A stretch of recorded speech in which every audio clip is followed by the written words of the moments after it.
Hadirin jamaah salat subuh yang dimuliakan oleh Allah Subhanahu wa taala. Hari ini kita telah memasuki tahun baru Hijriah 1447 Hijriah, di mana bulan Hijriah merupakan bulan yang penting. Tahun baru Hijriah, mohon maaf, tahun baru Hijriah merupakan tahun yang penting bagi kita. Kalender Hijriah merupakan kalender yang mempengaruhi ibadah kita. Penanggalan Hijriah itu merupakan penanggalan yang tetap. Begitupun dengan penanggalan Masehi, begitupun dengan Syamsiyah, ya, itu merupakan vital bagi kita, karena baik Qamariyah maupun Syamsiyah itu sama-sama mempengaruhi ibadah kita di dalam menjalankan ajaran agama kita. Hadirin jamaah yang saya hormati, barangkali kalau kita mau melaksanakan ibadah puasa, maka patokan kita adalah sudah masuk hilal atau belum. Yang menentukan adalah bulan, sudah masuk hilal atau belum. Kalau kita mau melaksanakan salat Idul Fitri, maka kita harus melihat hilal sudah ada atau belum. Lagi-lagi bulan yang menentukan. Tetapi ternyata bukan hanya bulan yang menentukan. Kalau kita mau sholat subuh, kita juga harus menentukan apakah fajar, ya, sudah keluar. Kalau kita mau sholat zuhur, kita harus menentukan apakah matahari sudah tergelincir atau belum. Kalau kita mau melakukan sholat asar, kita harus menentukan, kita ukur pakai tongkat, apakah bayangannya, ya, itu sudah lebih dari tongkat atau belum. Kalau kita mau sholat maghrib, kita harus menentukan apakah matahari sudah terbenam atau belum. Jadi ternyata bukan hanya Qamariyah, bukan hanya bulan, ya, tetapi matahari juga penting, ya. Jadi jangan sampai kita mengatakan, ya, jangan sampai kita mengatakan kita harus ikut kalender Hijriah saja, tapi Masehinya, ya, Syamsiyahnya tidak. Dua-duanya sangat penting, ya. Dua-duanya sangat penting. Nah, hadirin jamaah yang saya hormati, peristiwa hijrah yang terjadi pada 14 abad yang lalu dialami dan dilakukan oleh baginda Nabi Muhammad SAW bersama para sahabat-sahabatnya yang memegang teguh keimanan pada Allah Subhanahu wa taala. Ketika melakukan perjalanan hijrah, tentu Nabi Muhammad SAW selektif siapa yang harus mendampingi Nabi untuk mengikuti hijrah. Dan Nabi juga selektif siapa yang ikut berhijrah dan siapa yang tidak. Maka bisa kita pastikan orang-orang yang melakukan hijrah dari Makkah menuju Madinah itu adalah orang-orang pilihan Nabi Muhammad SAW. Mereka lah yang memegang identitas, mereka lah yang merupakan umat Nabi Muhammad SAW, sehingga Nabi merestui dan meridhoi kepada mereka untuk melakukan perjalanan dari Makkah menuju Madinah. Hadirin jamaah salat subuh yang dimuliakan oleh Allah Subhanahu wa taala. Itulah yang disebut dengan identitas atau tanda pengenal. Tentu saja Nabi Muhammad SAW mengenal siapa yang melakukan hijrah. Nabi Muhammad tentu saja mengenal sahabat-sahabatnya yang direstui dan diridhoi untuk melakukan perjalanan. Kita sebut mereka mempunyai identitas sebagai umatnya Nabi Muhammad SAW. Barangkali kita sering menyebut-nyebut kita ini adalah umat Nabi Muhammad, kita ini adalah umat Rasulullah SAW. Itu kan pengakuan kita. Kalau kata orang Betawi, ngaku-ngaku, gitu ya. Kita pede ngaku-ngaku sebagai umatnya Nabi. Tapi pertanyaannya adalah, apakah Nabi mengakui kita sebagai umatnya? Kalau kita ngaku-ngaku kita ini adalah hambanya Allah Subhanahu wa ta'ala, tapi pertanyaannya adalah, apakah Allah mengakui kita sebagai hambanya? Tentu jelas berbeda dengan posisi Nabi Muhammad SAW. Dalam surat Al-Isra Allah katakan, Subhanalladzi asra bi'abdihi lailan. Maha suci Allah yang telah memperjalankan hambanya pada waktu malam hari. Bi'abdihi. Maha suci Allah yang telah memperjalankan hambanya, ya, bi'abdihi, hambanya. Seakan-akan Allah mengakui bahwa Nabi Muhammad itu adalah hambanya Allah Subhanahu wa ta'ala. Inilah hamba. Ternyata bukan hanya diakui sebagai hambanya. Lagi-lagi di dalam surat Al-Fatih Allah Subhanahu wa ta'ala mengatakan Muhammadur Rasulullah. Muhammad itu adalah Rasulullah.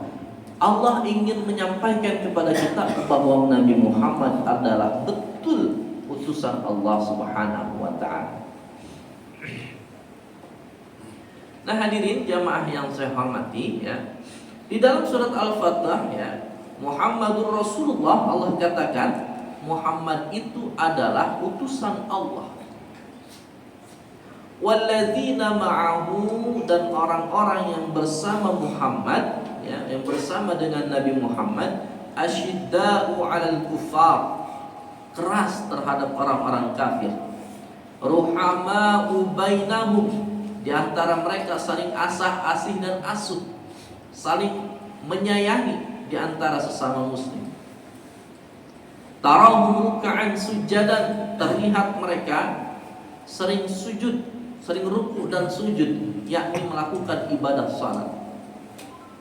Yabtaghuna fadlan minallahi wa ridwana, mereka umatnya Nabi Muhammad selalu mengharapkan keridhaan, mengharapkan karunia dari Allah dan juga keridhaan dari Allah Subhanahu wa ta'ala. Simahum fi wujuhihim min athari sujud, di wajah mereka tampak berbekas tanda bekas sujud.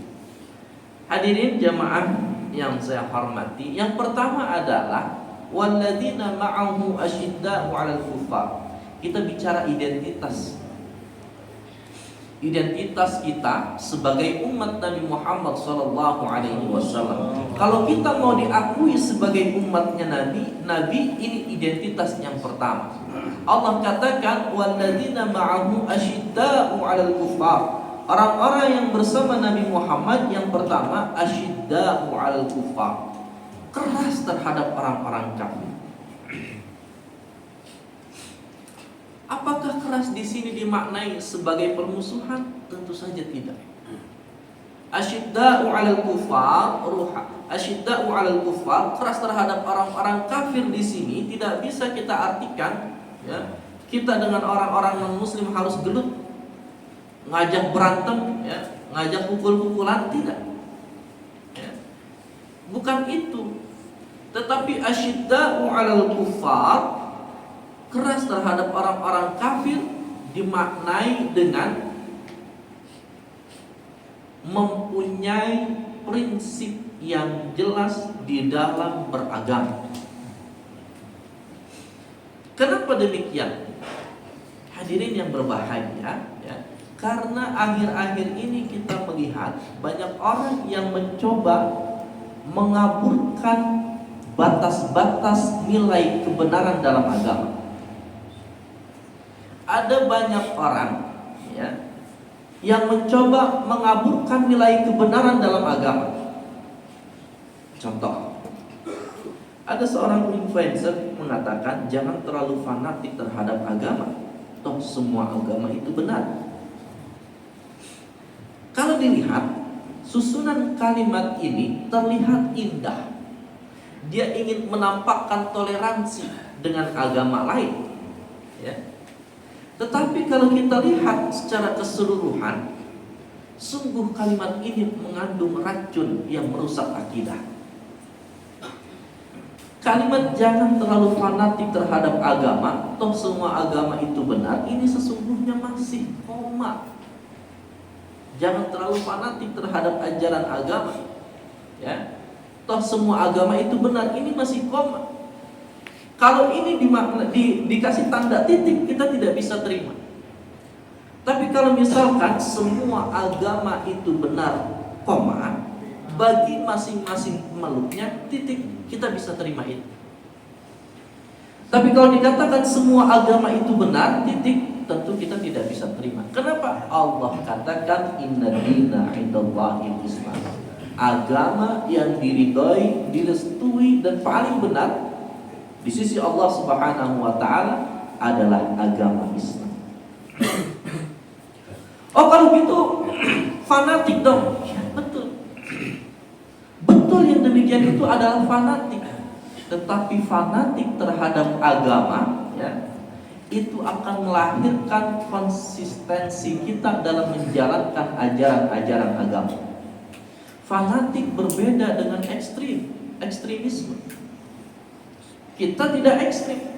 Kita diminta untuk fanatik terhadap agama agar supaya kita konsekuen, agar supaya kita continue dalam menjalankan ajaran-ajaran agama kita.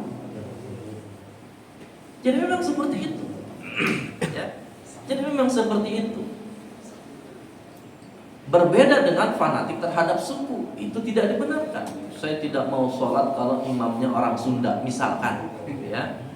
Saya tidak mau ikut tahlilan kalau yang mimpin orang Jawa, misalkan. Itu fanatik terhadap suku, dan ini tidak dibenarkan. Ini tidak dibenarkan. Jadi bicara membangun keamanan, bicara membangun fasilitas kesehatan, bicara membangun negara, mari kita lakukan secara sama-sama. Apapun agamanya, mari kita lakukan itu secara sama-sama. Tapi kalau sudah bicara keyakinan, ya, kalau sudah menyangkut akidah, maka kita katakan lakum dinukum waliyadin.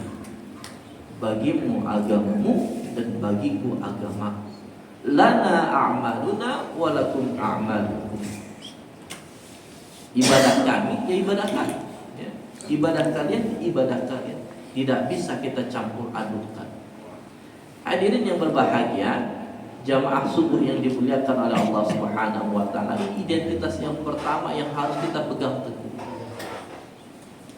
Kenapa demikian? Di era sosial media, ya, di era digital ini, kita bisa melihat ada banyak influencer yang mengajak kepada sesuatu yang kita nilai itu mengaburkan kebenaran dalam agama, mengaburkan batas-batas kebenaran dalam agama, mengaburkan nilai-nilai kebenaran dalam agama. Ketika Idul Fitri dia ikut salat Idul Fitri, ketika puasa ya dia ikut puasa. Tapi nanti giliran ada nyepi, dia ikut nyepi. Ya. Ketika ada kenaikan Isa Al-Masih, dia ikut merayakan. Ya. Tanggal 25 Desember dia juga ikut merayakan.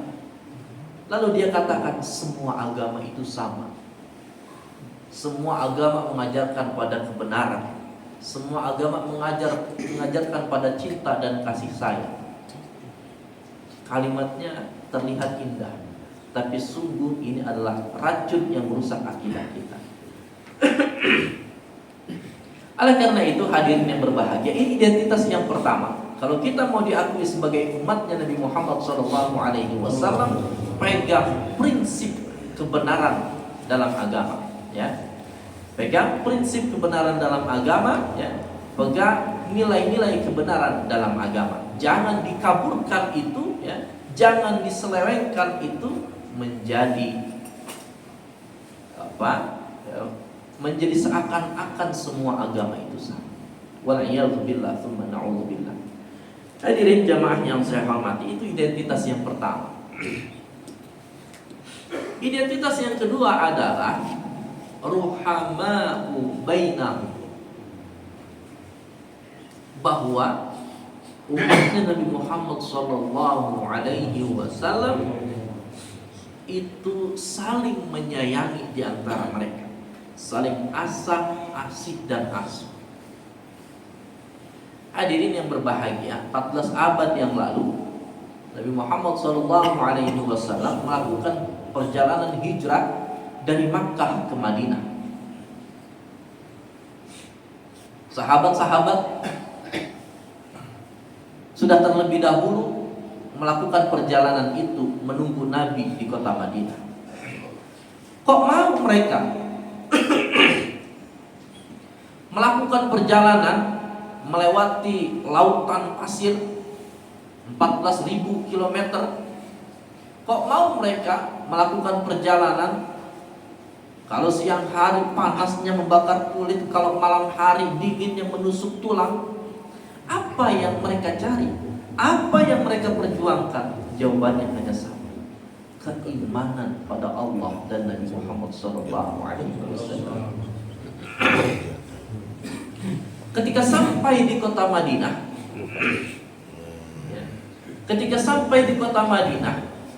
apakah kemudian orang-orang yang ada di Madinah, sahabat-sahabat yang ada di Madinah, kemudian mengatakan kepada para pendatang itu, apakah mereka mengatakan, kami ini adalah penduduk asli, kami ini adalah pribumi, kamu sebagai pendatang harus hormat pada kami, kamu sebagai pendatang harus tunduk pada kami? Apakah sahabat yang ada di Madinah berkata seperti itu? Tidak. Justru Nabi Muhammad SAW mempersaudarakan sahabat yang dari Mekah dan juga sahabat yang dari Madinah. Dipersaudarakan oleh Nabi sehingga tumbuh kasih sayang di antara sesama umat Islam. Jadi mau datangnya dari Makkah, mau datangnya dari Madinah, mau datangnya dari Amerika, mau datangnya dari Indonesia, dari manapun asalnya, apapun bahasanya, apapun warna kulitnya, ketika dia sudah mengatakan asyhadu an la ilaha illallah wa asyhadu anna Muhammadar Rasulullah, maka dia adalah saudara kita dalam iman. Ketika dia adalah saudara kita dalam iman, kita diperintahkan untuk saling menyayangi satu sama lain. Ketika timbul rasa sayang itu, maka timbul rasa untuk membantu, rasa untuk menjaga sesama muslim.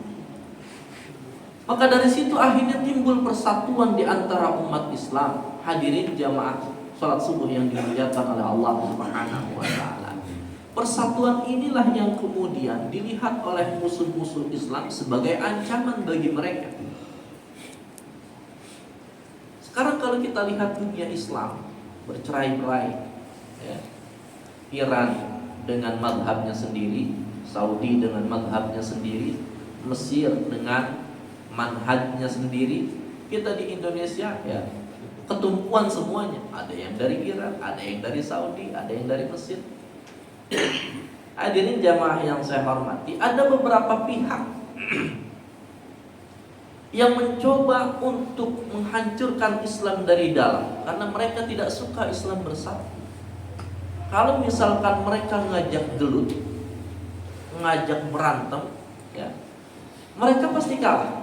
Kenapa? Mereka yakin Islam itu sebagai macan yang tidur.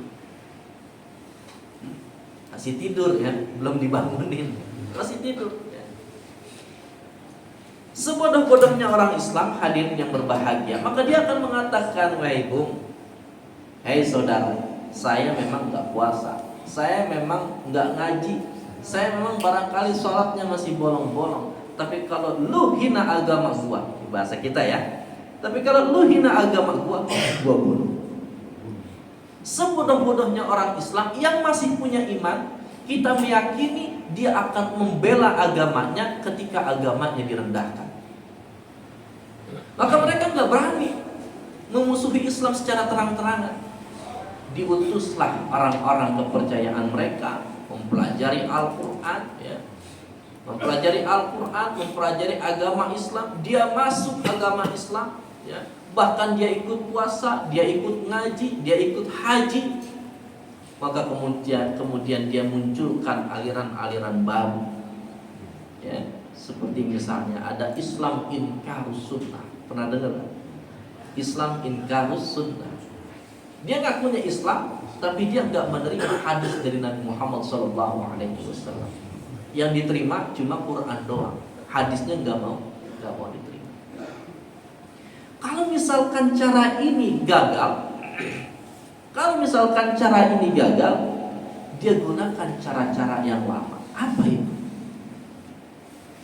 Dia gunakan cara lama dengan cara mengungkit-ungkit perbedaan di antara umat Islam. Diungkit-ungkit masalah khilafiyah. Saya enggak sholat subuh di sana. Kenapa? Imamnya pakai kunut, misalkan, ya. Saya enggak mau tarawih di sana. Kenapa? Cuma 8 rakaat, misalkan, ya. Saya nggak mau ikut takziah, kenapa? Ada tahlilan, misalkan, ya. Saya nggak mau ikut sholat di sana, kenapa? Karena azan Jumatnya cuma sekali, misalkan. Ini contoh perbedaan di antara kita yang sengaja diungkit oleh pihak-pihak tertentu agar supaya di antara kita saling bermusuhan, di antara kita saling berpecah belah. Padahal sesungguhnya hadirin jamaah salat subuh yang dimuliakan oleh Allah Subhanahu wa ta'ala, perbedaan itu sampai kapanpun akan tetap ada. Bahkan di zaman Nabi itu juga sudah terjadi perbedaan, ya.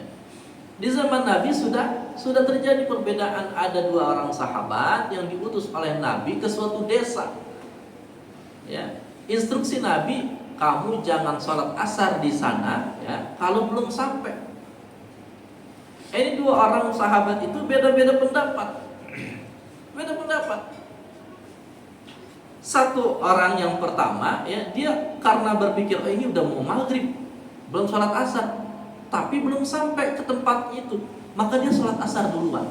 Satu orang sahabat lagi, dia belum sholat asar. Kenapa? Instruksi Nabi jelas, jangan sholat asar sebelum kamu sampai tempat itu. Maka dia belum sholat asar. Baru sampai tempat itu, baru dia sholat asar. Ketika menghadap Nabi, apa kata Nabi? Kamu benar dan kamu benar. Jadi perbedaan pendapat itu sudah ada. Begitupun misalkan dalam bacaan Al-Quran kita. Ada seorang sahabat yang menjadi imam, ya. Ceritanya Umar bin Khattab ini dia jadi makmum masbuk. Ketika menjadi makmum, ini imam membaca surat, ya, membaca bacaan yang tidak diajarkan oleh Nabi kepada Umar bin Khattab. Selesai salat, itu imam ditarik menghadap Nabi Muhammad SAW. Wahai Rasul, ini orang dia bikin Quran baru, dia mengada-ada wahyu dari Allah Subhanahu wa ta'ala. Kenapa? Dia membaca Al-Quran tidak sebagaimana yang engkau ajarkan kepada kami. Kata Nabi, oh begitu. Coba baca apa yang tadi kamu baca. Dibaca oleh imam tersebut. Lalu apa kata Nabi? Nabi mengatakan, hakadha nuzilal Quran. Ya seperti ini Al-Quran diturunkan. Coba Umar sekarang baca yang kau tahu, dibaca oleh Umar. Maka Nabi juga mengatakan, hakadha nuzilal Quran. Seperti inilah Al-Quran diturunkan. Lalu Nabi mengatakan, nuzilal Quran ala sab'ati ahrufin, bahwa Al-Quran itu diturunkan dengan 7 huruf, dengan 7 tiari. Kalau kita barangkali di Indonesia ada Betawi, ada Sunda, ada Jawa, ada Batak, ya, macam-macam suku. Di Saudi juga seperti itu, di Arab juga seperti itu.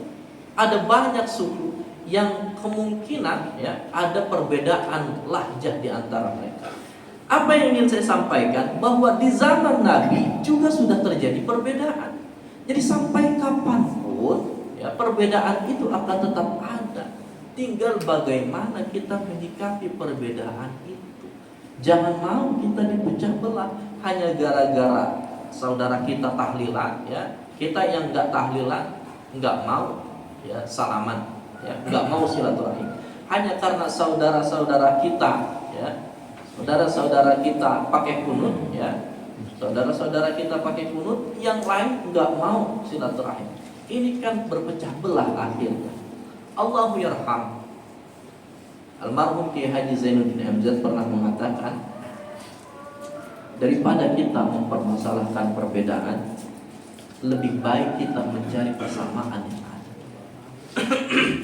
Perbedaan kita kan hanya masalah apa? Hanya masalah furu', hanya masalah furu'iyah, hanya masalah fikih.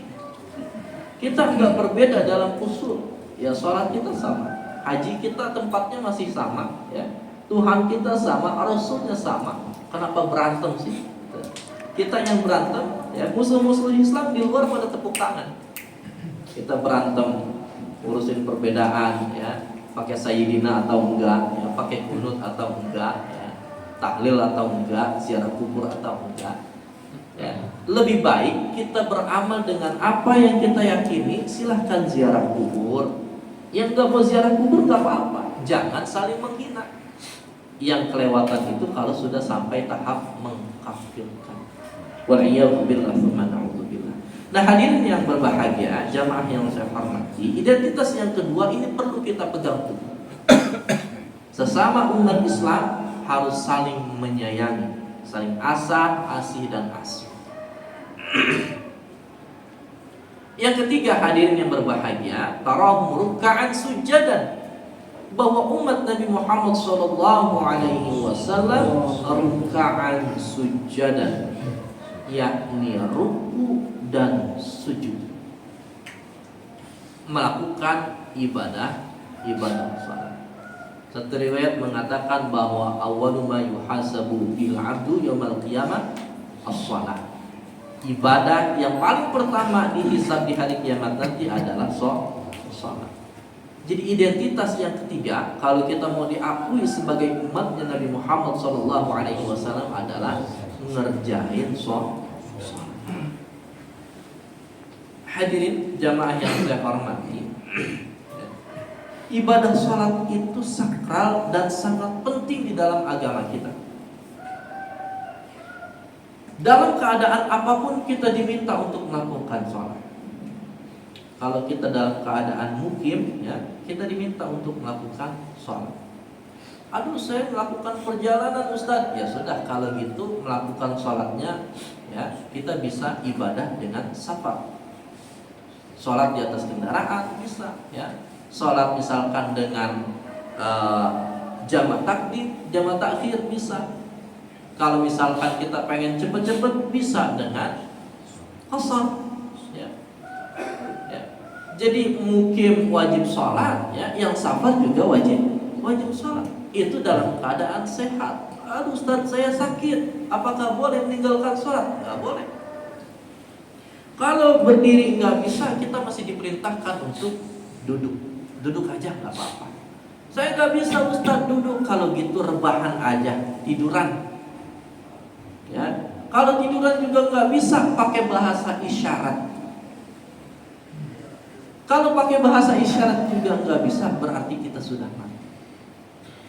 Artinya apa? Dalam keadaan apapun kita diwajibkan untuk melaksanakan ibadah sholat. Itu menggambarkan bahwa ibadah sholat itu penting sekali di dalam agama kita.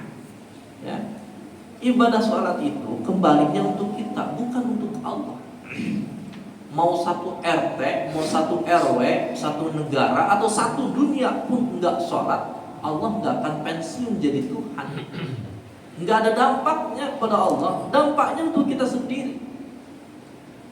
Kita melakukan ibadah sholat itu satu, sebagai penghambaan kita kepada Allah Subhanahu wa Ta'ala. Kita mengakui bahwa kita itu benar-benar lemah, kita itu benar-benar butuh Allah Subhanahu wa Ta'ala. Ini identitas yang ketiga, bahwa sebagai umat Nabi Muhammad kita harus mengerjain sholat. Yang keempat, identitas umat Nabi Muhammad SAW adalah yabtaguna fadlan minallahi wa ridwan, mengharapkan karunia dari Allah Subhanahu wa Ta'ala, wa ridwana, dan juga keridhaan dari Allah Subhanahu wa Ta'ala. Jadi ketika kita menjadi umat Nabi Muhammad SAW, bukan hanya nikmat, bukan hanya karunia yang kita harapkan, tetapi juga ridho dari Allah Subhanahu wa Ta'ala. Ketika kita diangkat misalkan sebagai PNS, itu adalah sebuah karunia. Tapi apakah kemudian Allah ridho atau tidak dengan posisi kita sebagai PNS? Kita diberikan nikmat oleh Allah sebagai pengusaha, itu nikmat, karunia dari Allah. Tapi pertanyaannya adalah, apakah Allah ridho atau tidak dengan usaha kita? Kita dijadikan oleh Allah sebagai pejabat, itu adalah nikmat, karunia dari Allah. Tapi pertanyaannya kemudian adalah, kira-kira Allah ridho atau tidak? Jadi sebagai umatnya Nabi, kita bukan hanya mengharapkan nikmat dari Allah, tapi kita lebih dari itu, kita pikirin Allah ridho atau tidak. Gitu ya. Jadi barometernya, ya, tolak ukurnya bukan nikmatnya saja, bukan cuma kita dapat nikmat saja. Kita punya uang sekian triliun, ya, bukan cuma itu patokannya, ukurannya, tetapi apakah dengan uang sebesar itu Allah ridho atau tidak. Hadirin jamaah salat subuh yang dimuliakan oleh Allah Subhanahu wa Ta'ala, keridhaan Allah lah itu yang akan membawa kita ke surganya. Amin. Allah katakan, ya ayyatuhan nafsul mutmainnah irji'i ila rabbiki radiyatan mardiyah. Ya, radiyatan mardiyah, dalam keadaan kita ridho terhadap Allah, ya, dan Allah juga ridho terhadap kita. Kalau sudah seperti itu, fadkhuli fi ibadi wadkhuli jannah. Ini identitas yang keempat. Sebagai umatnya Nabi Muhammad, ya, kita tidak hanya mengharapkan nikmat, tapi juga mengharapkan keridhaan dari Allah Subhanahu wa Ta'ala. Yang kelima, yang terakhir, hadirin yang berbahagia, identitas umat Nabi Muhammad SAW adalah simahum fi wujuhihim min atharis sujud, bahwa identitas yang kelima ini adalah simahum fi wujuhihim min atharis sujud. Di wajah mereka itu ada bekas tanda sujud. Tanda sujud itu bukan seperti di dahi kita yang ada hitam, ya, hitam di dahi baik 1, 2 atau 3, bukan itu tandanya, ya. Kalau tandanya seperti itu kita agak repot juga. Kenapa? Karena beberapa waktu lalu kita lihat di berita, ya, kita lihat di berita seorang pimpinan pondok pesantren mencabuli santriwatinya. Saya lihat di sininya hitam semua ada. Oh, kalau gitu dia umatnya Nabi Muhammad dong. Nah, Allahu a'lam, ya. Tetapi perilakunya tidak menunjukkan umat Nabi Muhammad SAW. Simahum fi wujuhihim min athari sujud, dari wajahnya terlihat, ya, terlihat bekas sujud. Apa maknanya? Merealisasikan apa yang diajarkan di dalam sholat. Tepat waktu, disiplin, menjaga kebersihan, selalu mengutamakan Allah Subhanahu wa Ta'ala, membawa keamanan, membawa kenyamanan, ya, baik dengan Allah, baik juga dengan sesama. Maka hadirin yang berbahagia, ibadah salat itu diawali dengan takbir, mengagungkan, membesarkan nama Allah Subhanahu wa Ta'ala, mengisyaratkan siapapun di dunia ini, selama dia makhluk, maka dia tidak ada apa-apanya, yang besar, yang berkuasa, hanya Allah Subhanahu wa ta'ala. Salat ditutup dengan ucapan Assalamualaikum ke kanan, juga Assalamualaikum ke kiri, menandakan toleransi kita, menandakan bahwa sebagai umat Islam kita harus membawa keamanan dan kenyamanan kepada orang-orang yang ada di sekitar kita. Oleh karena itu, hadirin jamaah sholat subuh yang dimuliakan oleh Allah Subhanahu wa ta'ala, jika kita sudah mengerjakan atau jika kita sudah memiliki 5 identitas itu, maka berbahagialah. Kalau barangkali masih ada 1, 2, 3 identitas yang belum kita miliki, mari sama-sama ya kita lengkapi identitas itu. Selagi Allah masih memberikan kita nikmat umur, nikmat sehat walafiat, kita gunakan sebaik-baiknya untuk beribadah pada Allah Subhanahu wa ta'ala, untuk taat pada Allah dan Rasulnya. Dengan seperti itu kita berharap mudah-mudahan Allah Subhanahu wa ta'ala mengakui kita sebagai hambanya, dan kita berharap mudah-mudahan Rasulullah SAW mengakui kita sebagai umatnya. Hadirin jamaah sholat subuh yang dimuliakan oleh Allah Subhanahu wa ta'ala, demikianlah kuliah subuh singkat pada kesempatan kali ini. Kita mohon pada Allah Subhanahu wa ta'ala, mudah-mudahan Allah terima segala amal ibadah kita, mudah-mudahan Allah ampuni segala kesalahan kita, mudah-mudahan Allah mampukan kita untuk selalu beramal saleh dan beramal saleh. Dan permintaan kita yang terakhir adalah mudah-mudahan Allah wafatkan kita dalam